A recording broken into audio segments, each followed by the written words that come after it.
Good afternoon, and thank you for being here to listen to my story. It's a small story, I mean, it's a short story, but still I believe we have a role to play in terms of positive economy, so this is why I'm here. I used to be a nurse, and I got married to Daniel Vuillon, my husband, and I also got married to his job. I have been involved in agriculture and as a nurse as well.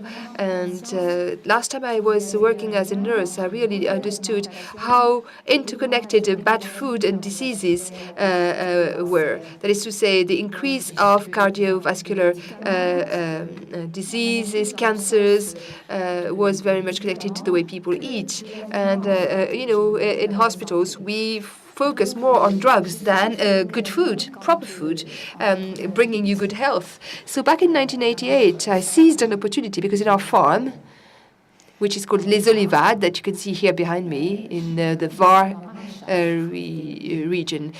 What we do is grow fruit and vegetables, and the situation in terms of agriculture was very bad at the time. So in 1988, we decided that we would test something that we had never tested yet, that is to say, a direct sale. And I thought, well, we should go for it now. I'd rather distribute my food directly to people, and I decided to stop being a nurse and dedicate all my energy to the sale of my production, our production. And, it was comforting some years later when the French Agency for Food and Health recommended that you should eat 5 fruits and vegetables per day. That was really comforting for me. So for 13 years, I was, selling our production, and everything was going very smoothly. We had a very good atmosphere with consumers. They were more than customers already. We had quite a nice, friendly relation. And so it was very nice from that point of view, but from the economic point of view, it was not enough for us to recover, economically speaking. So we had to reduce our activity a little bit because we didn't even have enough money to hire someone. And so we didn't want to stop our crops, but we really didn't know what to do anymore. The situation was really critical. And we had deficit, economic deficit. And in 1999, we traveled to see our grandson to New York, and we met people who had CSA, community supported agriculture. So these are people who committed to paying a farmer and would, have in return some fruit and vegetable. And they told us that, for them, the most important key was health for them, for their kids, and they were quite attached to the land. And there was also another aspect, which was defending the protection of the environment. So I discovered that, there was this whole human and philanthropic dimension that was very much comforting. And with my husband, we looked at each other, and we were absolutely amazed at what they did with community-supported agriculture. So we thought, well, we have to experience this system. So throughout 2000, we translated this community-supported agriculture concept into AMAP for French, which contains this word maintaining, because it really did correspond to our situation, because, we are always under pressure to maintain our activity, to maintain our land as well, because they always try to take it from us. And also our daughter, she still is in the United States, and she translated all the documents for us, and they are what we used in order to present our activity. She also saw that this system was invented in Japan by Japanese mothers who also when they started feeling insecure in terms of their food supplies, and when they found it difficult to actually feed their children, they went to see a producer saying, well, we can pay you in advance if you give us healthy products. So that was back in the 1970s. In the Olivades, in our farm, the economic situation was still critical. We always had deficit. And our customers were dwindling as well because we had less and less customers because the retail and supermarkets were attracting consumers with mass consumption mechanisms. So even that was really going down, and we were really facing a dead end from the economic point of view. And we were very much hopeful to be able to develop what we had seen in the US CSAs. And in 2001, we had a great opportunity. We were invited by some of the consumers of Attac in Aubagne, next to Marseille, south of France, and they invited us to talk about agriculture and how it poisoned us. And at the time, it was the time of the mad cow disease. And so they invited us, and we said okay, and we were delighted to go. And during that meeting, before we started talking about CSAs, we told them about our situation and the situation of agriculture at large in France. We told them that, rural agriculture was on the decline and that actually small farms were vanishing in the air, not big ones. And we told them that in our region also we had less and less farms in 2000. The last time there was a listing of farms, we had actually lost 15,000 producers out of 45,000. So we told them about that, and we told them that, we didn't really like the changes in the way we cultivate, because what we were asked is to do something that was not seasonal, that we had to focus more on quantity than quality, and we told them about our one anecdote, that is to say, one thing that we experienced in our production. So we had a tomato contract where we are based in Provence. It's very symbolic and very important. So tomatoes that we grew in our fields, and right in the summer in 1992, they stopped the contract right in the middle of the summer, saying, well, it's finished. Now we cannot take your tomatoes anymore because they crack up and they are a bit green, and they left us alone with our production. So with Daniel, we thought, they are really going in the wrong direction and pushing us in the wrong direction too. And so we told the people about this story in that meeting that we attended in Marseille. And this really pushed us to react. We started focusing on biodiversity, organic agriculture, and we actually were able to develop a biological organic agriculture thanks to our consumers afterwards when they became our partners. So we really focused on taste, and we made sure that we would find the best tomato, old tomato, that we would work while respecting the seasonal cycles. And our motto was not to poison people with our agriculture. So they were very happy about our message, and within 3 months they came to us, and we were able to establish our first agreement with consumers, i.e. Within the framework of a community-supported agriculture system. So they started in 2001 signing a contract with us. So it was a new type of economy. It was something that was not at all based on the principle of offer and demand. Daniel calculated all the economic ratios, and actually we needed to calculate the price of the fruit and vegetable basket. So we had to wait until we had a full fiscal year closed up in order to be able to calculate the price of a basket. So what we did was add up all of our expenses, including salaries, the revenues of the farmers, and then we divided this total sum by the number of baskets we were able to supply. And of course, this depends on how much agricultural surface you have. We had 9 hectares at the time, and so this is how we were able to calculate the fairest possible price for a basket of fruit and vegetable. So it was quite a revolution for us at the time, let's say. And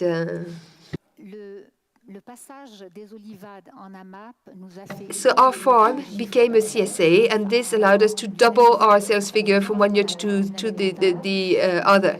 So actually 2 years, because we had to wait until we could calculate the price of a basket.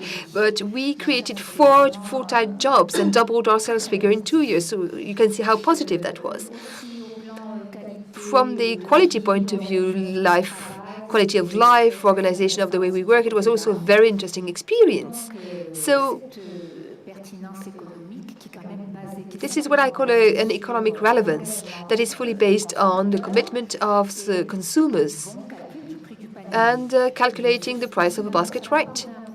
So this was not a problem. Calculating the price of the basket correctly is not a problem. Consumers were really looking for good quality vegetables and fruit and good, and this is how we developed our system. And then we started having phone calls from other producers whom we didn't even know because they were interested in what we were doing, because all farmers were experiencing that difficult situation. Even consumers wanted to start CSAs as well. So there was quite a big challenge from the professional point of view here. And so we started cross-fertilizing and sharing our solutions. Our regional council helped us and we set up a small organization with what we call a commission, a farming commission. And our first projects the first projects that we actually supported were really relaying our message. So it was, something that we really did farm by farm, project by project, farmer by farmer. All the CSAs in France actually developed based on this very solid structure that we conveyed, because this is what we had seen and witnessed in the United States. So, and because it worked for us, we actually shared those ideas. And of course, the basic structure of a CSA is very ethical, because of course what we wanted to make sure that we would not hand over this system to somebody who would not have an ethical approach vis-a-vis consumers. So we have set up a whole methodology for validating the farms for CSAs and so forth and so on. So something very ethical. So this really started a very beautiful momentum from the professional point of view. Awareness raising is still something that we have to do, because of course this is not a usual way of producing or consuming produce. And there again, this allows us to find again the link we used to have with people. Maybe your grandparents or great-grandparents used to have that type of links with farmers. This was a traditional way of working together. The buyers would be very close to the farmers, and this is what we do within CSAs. So we can raise the awareness of consumers, and this is something that we have to explain to consumers, because of course many consumers will have a project in the pipeline, because many consumers, I must say, have become involved on a voluntary basis. They would come with us, look at the farms, and then they had to understand the situation of the farm. And all this had such a human dimension that we were able to develop CSAs in France. All CSAs actually were developed in that way. So what about the future of CSAs? Well, 12 years after, we can say that it's extremely positive, and we have established the proof and demonstrated that it's possible to change agriculture, to switch over to a more consistent way of farming. We have 6,000 producers who have CSAs in France, 5,000 farms who have been able to carry on being active. From the economic point of view, it means that the viability of the farm is ensured. If you calculate the price of a basket correctly, then it's come to be viable. It also is something that allowed us to create jobs. Some farms have been bought, and women who actually started working in this type of agriculture again, and now we have many women who have started their farms thanks to this system. So we carry on talking about it. We have created a small network, i.e. a resource center for CSAs in France, because this is not a system that you learn from school. So this is something that needs to be conveyed, and people need to become aware of this system. That's for the producer side. From the consumer side, we now have 1 billion consumers who have subscribed to a CSA system, and we can see with the consumers that we have altruism, we have a philanthropic stance really in what they do, and you can see, I must say here that this is very gratifying for the farmers. Before it was almost an insult to say that you were a farmer, but now we have people who are very much gratifying. It's very touching, and I must say, people have to carry on with that. Being supported, being trusted by people, being able to share with people is very important indeed. And we carry on cultivating this very deep and profound attachment to land. Do you need to have a specific profile if you want to produce within the CSA? Not at all. We are not marginals. It's just that our economy is at the margins of the market economy, and our consumers also are normal people, people who want to commit themselves because they're interested in health today and health in the future.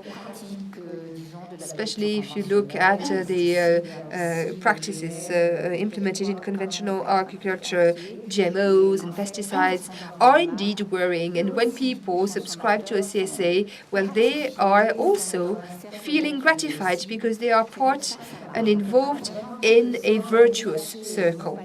So it's not just about, taking your basket and going home. No, the relationship is much more than that. It's a human relationship, and it is making you feel good. This system can be duplicated everywhere in all countries. We've had one developed in Bamako, where this was more symbolic. It was something that was done by women for fruit and vegetable gardens. And also in Mali, we started 30 gardens, and it was very nice. And nursery gardens as well. We have helped them develop new gardens, new source gardens. So this is something that we can duplicate in poor countries. In Tokyo, Japan, 25% of the population now subscribes to a CSA, and they are lucky because they have many more producers than us. In Japan, the producers represent 10% of the population, whereas we are only 1%. There are only 600,000 producers in France, and I think that this is a big warning. It's urgent that people become aware of the fact that we need to allow these farmers to carry on their activity. Indeed, we have 3 meals a day. There is no more vital function than to eat in the morning, at lunch and dinner. So whatever happens, we need to be able to be autonomous, and autonomous in the way we produce and have access to food. And this is why it's so important to preserve farmers.